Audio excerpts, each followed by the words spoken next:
오늘 함께해 주실 세 분을 모셨습니다. 네 분이네요. 이지수 미국 변호사, 김병민 경희대 교수, 장혜찬 시사평론가, 그리고 김지혜 변호사 이 자리에 나와 계십니다. 안녕하십니까? 네, 안녕하세요. 안녕하세요. 평양 이 3차 정상회담 날짜 잡고 보니까요. 11일밖에 남질 않았습니다. 북한은 문 대통령 친서를 강조하면서요. 어제 8분짜리 영상까지 내놓았는데요. 조선중앙TV 영상 먼저 보시고 얘기 나눠보겠습니다.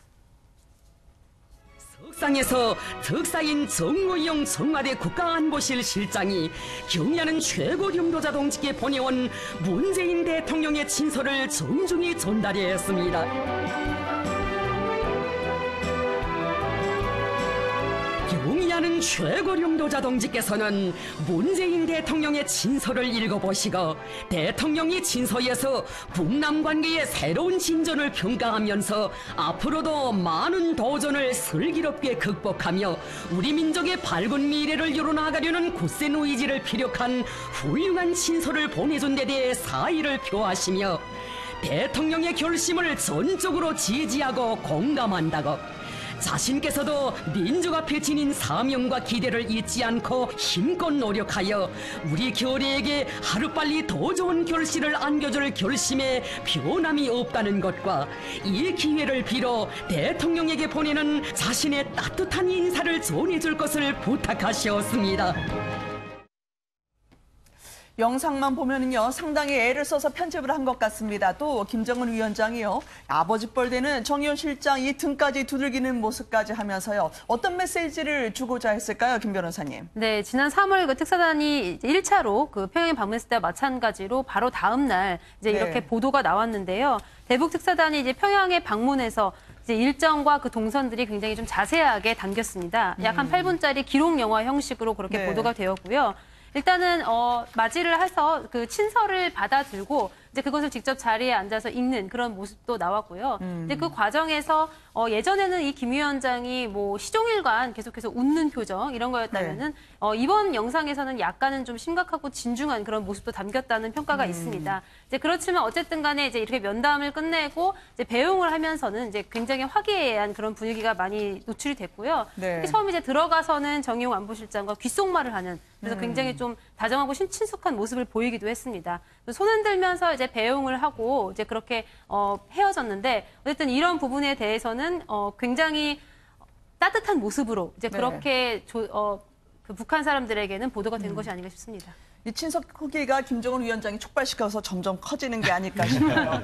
이 북한 매체의 보도 내용을 보면요. 그런데 우리나라에는 있는데 북한에는 없는 내용들이 좀 보이더라고요. 이 이빨 빠진 메시지 어떻게 된 일입니까, 김 교수님? 그러니까 남북관계 개선에 대해 초점을 맞춰서 북한은 보도하고 있는 것 같다는 생각이 들고요. 여기서 딱 빠져 있는 게 바로 이 미국에 대한 얘기겠죠. 사실상 우리 특사단이 가게 된 결정적인 이유 중에 하나는 정상회담에 대한 일정을 조율한다라고 하는데, 그건 과거에도 리성건 위원장이 이미 날짜 다 나와 있다라고 얘기했던 것처럼 이미 어느 정도 충분히 우리 고위급 회담 등을 통해서 조율이 가능한 내용이었을 겁니다. 정의용 단장이 굳이 북한에 가서 김정은 위원장을 만나서 얘기를 한다면 트럼프 대통령과 6.12 정상회담 이후에 이 비핵화가 교착 상태에 빠져 있는 부분들을 이끌어가기 위한 것이고, 김정은 위원장도 간접 대화 형식으로서 분명한 메시지를 전했거든요. 나는 여전히 비핵화에 대한 의지가 확고하다. 그리고 트럼프 대통령 임기 내에 비핵화에 대한 메시지를 전달했고, 두 번째로 우리 김정은 위원장을 비롯한 나의 참모들 모두 트럼프 대통령을 신뢰하고 믿는다라고 하는 여러 가지 얘기들이 있습니다. 근데 이 내용들이 그대로 북한에서는 쏙 빠져 있는 거죠. 근데 우리가 이 내용을 이상하게 생각할 것은 없는 것이, 6.12 정상회담 이후로 싱가포르에서 있었던 많은 내용들을 가지고 기록 영화를 만드는데, 그때도 보면은 김정은 위원장이 주인공이기 때문에 트럼프 대통령은 조연에 불과한 것처럼 나오게 되거든요. 근데 북한 입장에서 나온 내용이기 때문에 여기에 대해서 그렇게 큰 의미를 부여할 필요는 없다고 생각합니다. 네. 지금 저 안에 트럼프 대통령은 없었지만요. 오히려 간접적으로 대화를 하면서 교감을 트럼프 대통령과 김정은 위원장이 나누는 것 같더라고요. 김정은 위원장의 메시지에 트럼프 대통령이 상당히 환하게 화답을 했다면서요, 평론가님? 네, 트럼프 대통령 같은 경우는 트위터를 통해서요. 김정은 위원장이 나에게 변함없는 신뢰를 보내준 것에 감사한다. 우리는 함께 해낼 것이다 하는 메시지를 했고, 그리고 이제 몬태나 지역 유세장에서도 이 소식을 듣고 김정은 위원장이 자신을 신뢰한다고 말했다면서 네. 이런 말을 북한 지도자로부터 듣기란 굉장히 쉽지 않다. 자신이 이전에 미국 대통령들과 다른 일을 해내고 있다면서 강조하면서 매우 기쁜 모습을 보여줬습니다. 하지만 지금 우리가 좀 구분해서 봐야 될 게 네. 트럼프 대통령은 11월 중간 선거를 앞두고 대통령이지만 정치인으로서 지금 선거 유세를 띠고 있는 입장입니다. 하지만 실질적으로 북한의 실무자들과 얼굴을 마주했던 폼페이오 국무장관 같은 경우는 여전히 북한과 진행 중인 협상에 대해서는 언급하지 않겠다. 할 일이 산적하다. 넘어야 될 산이 굉장히 많다고 다소 회의적인 반응을 드러냈습니다. 네. 이런 부분을 보면 정치인으로서 이 자그마한 성과라도 많이 알려야 되는 트럼프 대통령과는 달리요. 실제적으로 비핵화라는 성과를 끄집어내야 되는 실무 담당자 입장에서는 북한의 어떤 구체적인 조치 없이 이런 의지 확인, 약속 확인 같은 경우는 싱가포르에서 있었던 북미 정상회담 2차에 다름없다. 거기서부터 한 발 나아간 게 아니라 다시 지금 싱가포르 상태 원점으로 돌아왔다. 이런 현실적인 인식을 하고 있는 것이거든요. 네. 그리고 존 볼턴 보좌관을 비롯한 강경파 같은 경우는 여전히 북한을 신뢰하지 못하고 있는 모습입니다. 따라서 우리 정부가 구체적으로 수면 위로 밝히진 않았지만 아마 김정은 위원장이나 북한으로 맡은 비공개 메시지가 있을 것입니다. 핵신고 리스트를 언제까지 주겠다. 뭐 종전을 언제 종전 협상과 이것을 어떤 식으로 교환하겠다. 이런 비공개 메시지를 우리가 미국 측에 얼마나 잘 전달하느냐. 그리고 북한이 제시한 그러한 약속들, 당근이 무엇이냐에 따라서 이 북미 협상의 어떤 궤도도 달라질 것으로 보여집니다. 아마 겉으로 볼 때는 폼페이오 장관이 좀 쿨한 게 아닐까라고 생각하실지 모르는데 이분이 재선을 임박하게 두신 분이 아니고 트럼프 대통령이요. 어쩌면 임기 내 선물을 주겠다니 내 속을 그렇게 잘 알지라고 하는 그런 흐뭇한 표정으로요. 김정은의 입장을 받아들였습니다. 평론가님 말씀하셨던 것처럼 유세장에서요. 얼굴이 활짝 핀 트럼프 대통령 한번 만나보시겠습니다. Just came on stage and I was told that Kim Jong-un said some terrific things about me. He said, I have faith in President Trump. Think of this. You don't hear that from them. And just moments ago, they put on that he said very strongly that we want to denuclearize North Korea during President Trump's tenure. That's a nice, you just said it, just said it. 과하게 해석을 하자면 과거에 이 노벨상 연호 받았을 네. 때 그 트럼프 대통령 얼굴하고 크게 다르지 않다는 느낌도 받아요, 변호사님. 그렇습니다. 저 장면을 보면은 트럼프 대통령이 아직도 어떻게 보면은 좀 쇼맨십 이런 것들이 남아 있다라는 생각을 지울 수 없는데요. 네. 어쨌든 트럼프 대통령 입장에서 봤을 때는 요번에 그 어떻게 보면 비핵화의 구체적인 시기라고 해석될 수 있는 부분을 김정은 위원장이 언급한 부분을 최대한 활용하고 싶은 그런 정치적인 계산은 분명히 깔려 있을 거라고 네. 생각을 합니다. 왜냐하면은 지금 미국 언론이나 이제 그 야당에서 공격하는 것이 싱가포르 회담 이후 전혀 지금 어떤 진전이 없지 않느냐라는 계속 비판을 받고 있는 상황에서 구체적인 그것도 첫 번째 임기라고 했기 때문에 그 구체적인 타임라인이 나왔다. 그러니까 시간적인 계획표가 나왔다라는 것 자체는 상당히 고무적이다라고 저도 본다라고 보고요. 네. 어쨌든 지금 이제 아까 여러분들께서 말씀하셨습니다만은 지금 어느 정도까지 특사단에 갔을 때 이야기가 오고 갔는지는 좀 더 시간이 두고 봐야겠습니다만은 이제는 실질적인 효과, 그다음에 네. 서로가 주고받는 식의 어떤 선물 보따리를 풀어야 할 시기는 시시각각 다가오고 있다라는 말씀을 드리고 싶습니다. 네. 어쨌든 정의연 실장이 미국 백악관 측과 통화를 계속할 것으로 예상이 되고요. 지금 야당 측은 걱정된다고 하지만 또 돌파구가 될 수 있을 거라는 여당 측의 반응도 있습니다. 자, 평양 정상회담요. 자, 문 대통령이 이제 가게 될 텐데 어떻습니까? 지난 4.27 때 보면은 김정은 위원장이 비행기로 오시면 편하실 거라고 했는데 그대로 가시는 모양이죠, 김 변호사님?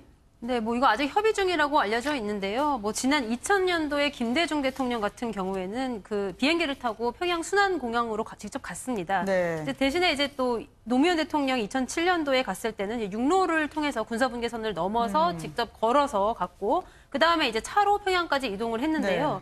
저는 노무현 대통령의 예를 따라서 육로로 갈 그런 가능성도 여전히 존재한다고 봅니다. 그렇군요. 그래서 왜냐하면 군사분계선을 넘는 그 장면이 워낙 상징적이었기 때문에 이제 그렇게 하고 그 전에 김정은 위원장 와가지고 이렇게 얘기했잖아요. 그 평양까지 가는 도로 사정이 굉장히 좋지 않다. 이런 것도 네. 이제 미리 이야기한 거로 봐서 육로를 택할 가능성도 여전히 존재한다고 생각합니다. 네. 지금 말씀하신 것처럼 2000년, 2007년 다 평양 정상회담이 열렸는데요. 이게 2박 3일로 꼭 가야 되는 이유가 있나요? 어떻게 한결같이 다 비슷합니까, 일정이? 두 차례에 우리가 이제 정상회담을 목도했는데 평양에서 있게 되는 그 당시 이제 2박 3일을 갔던 이유 중에 하나는 모든 것들에 대한 의제에 대해서 최종적으로 결론을 내리고 갖다 방북했다고 보기는 어렵습니다. 그 안에서 충분하게 김정일 당시 국방위원장과 이야기를 통해서 네. 최종적인 합의문을 도출하기 위해 굉장히 길고 지난한 시간들이 있었다는 얘기가 나오고 있기 때문에 여기에 대해서 여러 정치적 함의들도 있겠습니다만은 충분한 시간을 가지고 대화할 수 있는 기간들이 필요했다 이렇게 볼 수가 있는 것 같고요. 네. 이번에 문재인 대통령이 2박 3일 가는 이유 중에 하나는 여기에 대해서 북한에서 뭔가 모종의 깜짝쇼를 좀 준비하는 것은 아닐까 그래요? 이런 생각이 들기도 하거든요. 가장 첫 번째로 볼 수 있는 건 과거 이제 2000년에 남북 정상회담이 있을 때 김정일 위원장이 와서 차에 예정이 없는 상태로서 당시 김대중 대통령을 차와 함께 둘이 있었던 순간을 가지고 많은 외신들이 엄청난 궁금증을 촉발시켰죠. 그렇죠. 이번 4.27 판문점 선언이 있었던 그 당시 정상회담 백미는 누가 한번 해도 도보다리 회담 아니었겠습니까? 그와 같은 내용들이 좀 있을 것 같다는 생각이 들고요. 문재인 대통령이 히말라야 트레킹을 갔던 것처럼 그 네. 당시 김정은 위원장을 만나서 내 꿈이 하나 있다. 개마고원에서 트레킹을 하는 게 내 꿈이다라는 네. 얘기를 한 적이 있는데 실제로 개마고원까지는 아니더라도 백두산이라든지 뭔가 북한에서 북한은 관광을 원하고 있고 여기에 문재인 대통령이 원하는 상태로서의 경협에 대한 상징성 있는 곳들에 대해서 아마 깜짝 쇼가 좀 나오지 않을까 이렇게 조심스럽게 예측이 됩니다. 네. 김 교수님 말씀하셨던 것처럼 문 대통령이 히말라야 트레킹도 다녀오신 분이고요. 이 남북 정상회담 때 백두산에 가는 게 소원이다라는 얘기를 한 적이 있었었는데요. 방문을 하시게 될 것 같습니까, 변호사님? 글쎄요, 많은 국민들은 어찌 생각하면은 그런 장면을 좀 원할 수도 있겠습니다만은 저는 현실적으로 그렇게 쉽지만은 않다라고 생각을 합니다. 네. 지난번에 김정은 위원장이 그런 말을 하지 않았습니까? 사실은 백두산 가는 길, 자기 그 동생이 여기 왔었을 때 이제 그 평창 올림픽을 보러 갔었을 때 여기에 발달된 교통 상황과 비교를 하면서 백두산 네. 가는 어떤 시설이나 교통 시설 같은 것들이 많이 모자라다라는 말을 불리할 했기 거라 때문에 그랬죠. 네. 그런 어떤 위험성이 있는 것을 우리 측에서 그것을 받아들일 가능성은 저는 없다고 봅니다. 왜냐하면 대통령이 움직인다라고 하는 것은 혼자 움직이시는 게 아니라 수행원들과 경호와 이런 모든 동선들이 다 체크돼야 되는 상황에서 과연 거기까지 갈 수 있을지 물론 그런 장면이 나온다라고 하면은 더더욱 국민들에게 어떤 울림이나 이런 건 크게 네. 작용할 거라고 생각을 합니다만은 현실적인 문제들 때문에 아마 좀 어렵지 않을까라는 예상을 조심스럽게 해봅니다. 네. 북한 측에서 이례적으로 외국인들에게요, 캠핑까지 허용했던 백두산 아니겠습니까? 과연 문 대통령이 오실 걸로 알고 예행 연습일지 아니면은 관광 목표일지요. 한번 그들의 입장을 들어보시죠. 보시겠습니다. Say that's probably one of the most beautiful mountains in the world to come and see easily. Maybe never been done before, and then it's also the possibility to do hiking in a sort of untouched, pristine area. 올해 우리는 영광스러운 조선민주주의민공화국 창건 70돌을 맞이하게 됩니다. 올해 군민이 힘을 합쳐 원산 갈마 해안관광지구 건설을 최단 기간 내에 완공하고 힘을 놓아야 합니다. 김정은 위원장 입장에서는 저 바람 부는 백두산뿐만 아니라 문 대통령에게 보여드리고 싶다는 곳들이 적지 않을 것 같아요, 평론가님. 특히 최근 김정은 위원장이 가장 심혈을 기울여서 개발하고 있는 것이 원산 갈마 해안 관광지구 아니겠습니까? 네. 여러 차례 북한의 관영 매체를 통해서 등장하기도 했고 직접 방문하기도 했습니다. 백두산 같은 경우는 문재인 대통령의 관심사이기도 하지만 이지수 변호사님 말씀처럼 도로 여건이나 이런 사정 때문에 실제적으로 성사되기 어려운 반면 네. 원사 갈마 해안지구로 가는 것은 이곳을 국제관광지대로 개발하고 있기 때문에 교통 상황이 백두산 가는 것보다는 훨씬 수월할 것입니다. 아, 그래요? 그리고 지난번 노무현 전 대통령이 방북했을 때도 이 남포 평화 자동차 공장을 방문한 적이 있었는데요. 그것이 우리 정부에서 제시한 경협 후보지 중 하나였습니다. 네. 만약 비핵화가 잘 이루어져서 경제 협력이 이루어지게 된다면 첫 번째로 우리 정부가 경협을 하게 될 곳, 그리고 북한이 가장 원하는 곳은 역시나 원산 갈마 해안 관광 지구일 것입니다. 따라서 백두산은 현실적 어려움이 있다 하더라도 이 원산으로 문재인 대통령이 깜짝 방문하는 것은 우리가 충분히 예상해 볼 수 있는 시나리오인데요. 네. 그러나 저는 한 가지 우리가 경협에 대한 기대감을 준다면 그만큼 북한이 빨리 비핵화 선제 조치를 취할 수 있도록 구체적인 움직임, 우리가 지금까지는 북한의 입장을 미국에 자꾸 대변해주는 역할로 비춰졌다면 이번 3차 정상회담에서는 미국의 입장을 가지고 가서 북한을 설득하는 모습도 보여줘야만 원산을 가는 그런 경협에 대한 메시지 또한 우리 국민들이 바라보기에도 충분히 설득력이 있어질 것으로 예상이 됩니다.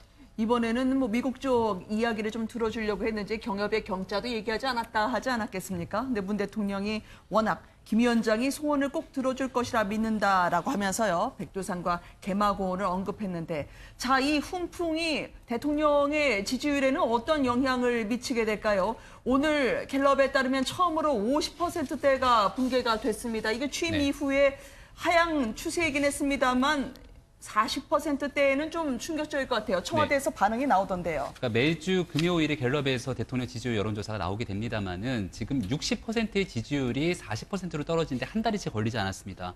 부정평가가 40% 넘게 되는데 부정평가 이유 중에 첫 번째 순위로 꼽게 되는 게 바로 이 경제에 관한 문제겠죠. 네. 뭐 일자리에 대한 문제나 경제에 관한 문제에 대해서 국민적으로 부정적인 시각이라든지 통계상으로 어려운 측면이 있는 것들은 어제 오늘 일은 아닌 것 같습니다만은 최근 일주일, 2주일 들어서 많은 국민들에게 상대적 박탈감을 안겨준 게 바로 부동산 문제입니다. 네. 더군다나 정부가 이 부동산 정책을 가지고 우왕좌왕하는 모습을 보였기 때문에 여기에 대해서 상대적으로 중산층들이 좀 등을 돌린 게 아닌가 싶고 갤럽 여론조사를 살펴보게 되건데 특정 지지층뿐만이 아니라 정당을 지지하지 않는 무당층에서도 대통령에 대한 이 부정적 평가가 높아지는 모습들을 보게 되건데 네. 경제에 관한 측면에서 앞으로 정책을 어떻게 펼쳐나가는지에 따라서 이 국민적 지지율에 대한 반등 등에 대한 여부가 결정될 것 같습니다.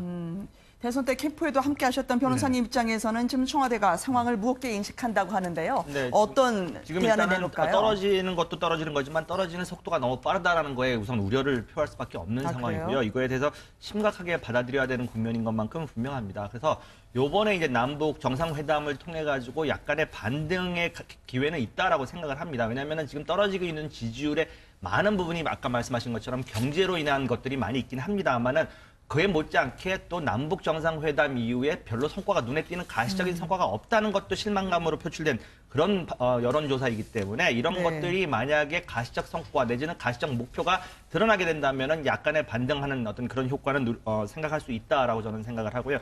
그렇기 때문에 지금 이제 11일 앞으로 다가온 남북 정상회담의 어떤 중요도 이런 것들이 더 높아진 상황이 아닌가라는 생각을 해봅니다.